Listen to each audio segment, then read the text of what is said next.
Minnesota is making some progress on its massive pothole problem. In Minneapolis alone, the city says it has poured around 2,000 tons of hot mix this spring to patch up streets. At the state level, researchers are looking at new road materials and construction technologies to help that problem. Last night at 10, we showed you how engineers use thousands of sensors on a test road in Otsego to study dozens of different concrete mixtures over miles of track. Uniformity is king. I mean, that's what you're looking for, and providing the tools for these operators of the different construction equipment really is going to go a long way in producing better roads. Trying things on a small scale here at our facility can lead towards implementation throughout the state. Another focus of the state's research is on more environmentally sustainable mixtures that use less cement. There is more to the Min-Road facility. David Schumann couldn't show us last night, so he's showing us now.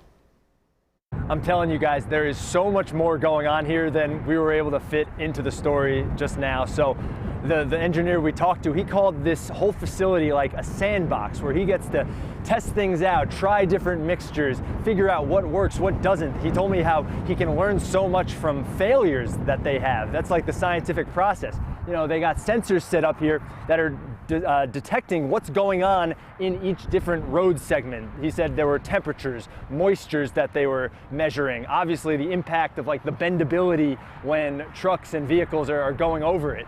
And if we go over to this side, on the other side of the fence, we have this road here. That is actually a real highway that cars will go over. They diverted traffic away from it today because we were here. But on most days, traffic will be going over. This is I-94 westbound, and traffic will go over it.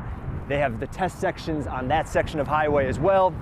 And then they have sensors for that also. So they have sort of two different tracks going. They have the low traffic track where they just have their own truck going over it every day, and then they have like a real interstate with traffic going over it, cars, trucks, to see what's going to work best. And they're working, as you heard, they're working towards this future of better materials, a greener, more sustainable transportation system, and they're learning a lot. But what's interesting is that this isn't happening overnight. Like this section of road right here, he mentioned cracks developed over the course of 15 years.